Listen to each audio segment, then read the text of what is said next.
दोस्तों, आज की जो हमारी सच्ची घटना है वह कानपुर की है। एक महिला जिसके पति खत्म हो चुके थे, उसकी डेथ बॉडी के साथ में वह उस पे गंगा जल छिड़कती थी, उसे रोज क्लीन करती थी और रात में उसी के चिपक के वह सो जाया करती थी। तो दोस्तों, ये प्रक्रिया वह बहुत दिनों से करती आ रही थी और करती ही जा रही थी, लेकिन अचानक एक दिन रात में ऐसा हुआ कि उसके बाद सब कुछ बदल ही गया। तो दोस्तों, ये कहानी जो हम सुना रहे हैं, सत्य घटना जो है, वाकई में आपको चौंका के रख देगी और आप हैरान रह जाएंगे कि देश दुनिया में कैसे कैसे लोग रहते हैं और कैसे कैसे प्रवृत्ति वाले लोग रहते हैं। और इंसान कभी कभी किसी के प्यार में इतना पागल हो जाता है कि अपनी मानसिक संतुलन को ही खो बैठता है। तो चलिए दोस्तों, इस कहानी को हम शुरू करते हैं और आप लोग लास्ट तक बने रहिएगा, क्योंकि जो सच्ची घटना है आपको बहुत कुछ सिखा देने वाली है और आपको इस घटना से ये भी सीख मिलेगी कि किस समय क्या निर्णय लेना है और क्या करना है। तो ये वीडियो आप लोगों के लिए बहुत ज़्यादा यूजफुल है। तो चलिए दोस्तों, इस वीडियो को हम शुरू करते हैं। नमस्कार दोस्तों, मैं रिपोर्टर हिमानी। आज की जो हमारी सच्ची घटना है वह कानपुर की है। एक कानपुर में एक परिवार था जिसमें एक लड़का था जो बैंक में नौकरी करता था, जिसका नाम दीक्षित था। और उसकी फैमिली में उसके माता पिता भी साथ में रहते थे। माता पिता बहुत ही सीधे साधे लोग थे, गाँव के लोग थे। लड़का जो था अपना ड्यूटी पे जाता था, घर आता था, एक सिंपल सादा लड़का था, बहुत अच्छा था। मतलब उसको अचानक से एक लड़की है रेखा नाम की, उससे बहुत प्यार हो जाता है। उसके बाद दोनों में नज़दीकियां बढ़ती है और दोनों एक दूसरे को बहुत ज़्यादा पसंद करने लगते हैं। उसके बाद दोनों डिसाइड करते हैं कि हमको शादी कर लेनी चाहिए। इसके बाद वो अपने अपने परिवारों में बात करते हैं। पहले तो फैमिली वाले एक्सेप्ट नहीं करते, बाद में धीरे धीरे वो लोग भी इस रिश्ते को एक्सेप्ट करते हैं और उसके बाद दोनों की शादी कर दी जाती है धूमधाम से। अब रेखा और दीक्षित दोनों बहुत खुश थे शादी करके। फिर कुछ समय बाद वो डिसाइड करते हैं कि हमें शहर जाके रहना चाहिए, वहीं मैं नौकरी करूंगा। ऐसे करके वो डिसाइड करते हैं। फिर जो दीक्षित है अपने माँ बाप को भी बोलता है कि आप लोग भी हमारे साथ चलिए, हम लोग शहर रहेंगे। लेकिन उसके माँ बाप है वो तैयार नहीं होते, बोलते कि बेटा हमारा गांव में ही मन लगता है, हम लोग यहीं रहेंगे, तुम बहू को ले जाओ और अपना जाके आराम से रहो शहर में। उसके बाद वो लोग शहर में जाते हैं, वहां पे एक घर ले लेते हैं किराए से। घर कुछ दूरी पे था, वहां पे मकान थोड़े दूर दूर बने हुए थे, आसपास में मकान कम थे। तो वहां जाके वो रहने लगते हैं और वहां पे उनका जीवन अच्छे से खुशनुमा चल रहा था।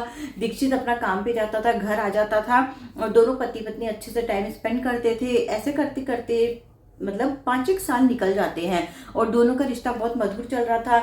लेकिन उसे अभी तक एक बच्चा नहीं हुआ था। 5 साल निकल गए थे। एक दिन ऐसे ही दीक्षित अपने काम पे गया हुआ था, बहुत रात हो जाती है, वो आता नहीं है। उसे बड़ी चिंता होती है कि वो तो शाम को ही आ जाते हैं, आज कैसे नहीं आए हैं। तो बड़ी चिंता में उसके पति को कितनी बार कॉल करती है, वो कॉल भी अटेंड नहीं करते हैं। उसके बाद में ऐसे चिंता करते करते बैठी बैठी उसे नींद की झपकी लग जाती है। सुबह अचानक उसकी आंख खुलती तो वो ये सोचती कि अरे वो रात में तो आए ही नहीं, कहाँ चले गए। उसको बहुत चिंता होने लगती है कि आखिर में मेरे पति कहाँ गए। वो अनजान शहर में रहती थी, किसी को ज़्यादा जानती भी नहीं थी। तब वो कुछ समय बाद उसके बैंक से भी कॉल आता है कि अभी तक वो आया नहीं है ड्यूटी पे, यहाँ से तो कब का जा चुका था। ऐसे से वो पूरी बात बताती है तो वो लोग भी बोलते हैं कि यहाँ से तो निकल गए थे। तो वो ये बोलती है कि आप जल्दी जाइए, पुलिस स्टेशन में रिपोर्ट दर्ज करवाइए। वो पुलिस स्टेशन जाती है, अब रिपोर्ट दर्ज करवाती है। वहाँ पे वो पूरी चीज़ बताती है कि मेरे पति ऐसे ऐसे करके लापता हो गए, अभी तक नहीं मिल रहे हैं। उसके बाद वे लोग उसे बोलते हैं कि हम जल्दी आपके पति को ढूंढ निकालेंगे, आप शांति रखिए। उसे शांत करते फिर वो घर चली जाती है। कुछ देर बाद उसे कॉल आता है पुलिस स्टेशन से कि एक बॉडी मिली है, आप एक बार आके देख लीजिए। वो जाके जब बॉडी को देखती है तो फूट फूट कर रोने लगती है कि यही तो मेरे पति है। फिर उसकी बॉडी को पहले हॉस्पिटल हालांकि ले जाया जाता है उसको। फिर वहां पे देखते हैं तो मृत घोषित कर दिया जाता है उसे हॉस्पिटल में। तब वो और दहाड़े मार मार के रोने लगती है। उसे विश्वास नहीं होता कि मेरे पति इस दुनिया में नहीं रहे। बॉडी को पोस्टमार्टम करके उसे सौंप दिया जाता है। फिर वो बॉडी को अपने घर ले जाती है। अगल बगल के लोगों को जब पता चलता है तो आसपास के घर वाले, एक दो घर के लोग आते हैं, पूछते हैं इनको क्या हो गया है। तब उसका मानसिक संतुलन थोड़ा डगमगा गया था। वो बोलती कि नहीं, मेरे पति को कुछ नहीं हुआ है, कोमा में चले गए हैं, कुछ दिन में ठीक हो जाएंगे और हमारा परिवार वैसे ही खुशहाल हो जाएगा। बीच में जो लड़की रहती है उसके पेरेंट्स लोग, जो लड़के के पेरेंट्स लोग है, वो भी बीच में आते हैं, उसे समझाने की कोशिश करते हैं कि बेटा ये मर चुका है। लेकिन वो उनको भी यही दबाव देती है कि नहीं, मेरे पति जो है कोमा में चले गए हैं, वो वापस आ जाएंगे। तो उनके जो पेरेंट्स आते हैं बीच में, उन्हें भी वो ऐसा करते रहती है। लेकिन वो नहीं मानती है, उसी चीज पे अड़ी रहती कि नहीं ये कोमा में चले गए हैं। तो बेचारे गांव के सीधे साधे लोग थे, उन्होंने सोचा ठीक कोमा में चले गए होंगे, ठीक हो जाएगा हमारा बेटा। ऐसा करके वो तो गांव चले जाते हैं।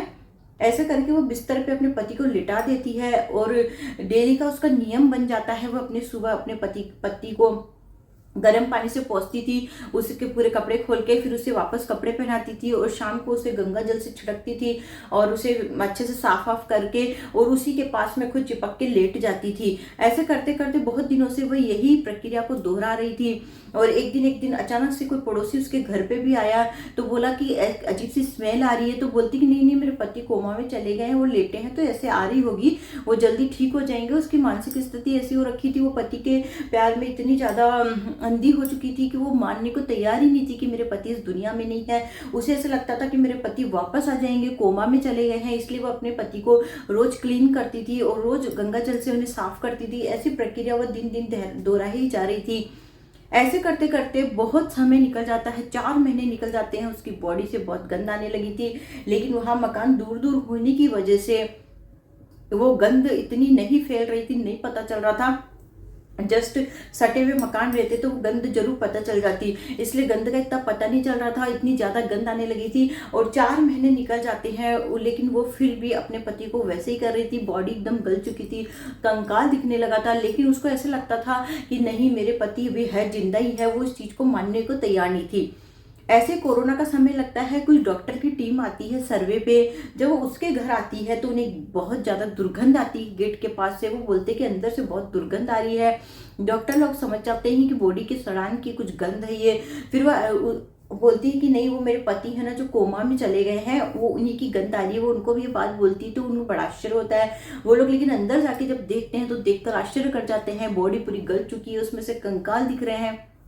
वह लोग उसे बोलते हैं कि तुम्हारा पति तो मर चुका है, ये तो जिंदा ही नहीं है, तुम इसे यहाँ पे कैसे रखी हो, इसका तो अंतिम संस्कार करना पड़ेगा। तब वो जोर जोर से रोने लगती कि नहीं नहीं, मेरे पति जिंदा है, वो कोमा में चले गए हैं, वो ठीक हो जाएंगे। ऐसा रोना धोना चालू कर देती है। तब डॉक्टर लोग की टीम को समझ में आ जाता है कि अपना मानसिक संतुलन है पूरी तरह से खो चुकी है। तो ऐसे बहाना करते बोलते कि नहीं, इनका इलाज करवाने के लिए हम ले जाना चाहते हैं, ये ठीक हो जाएंगे।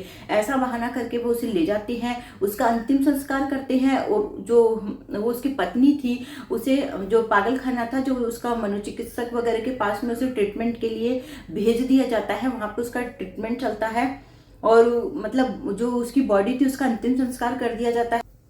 तो दोस्तों, इस घटना से आपको क्या सीख मिली, आप कमेंट करके बताइएगा। और इस कहानी को ज्यादा शेयर करना, चैनल को सब्सक्राइब करना न भूलते। मिलते हैं अगले वीडियो में एक नई कहानी के साथ में। बाय बाय दोस्तों।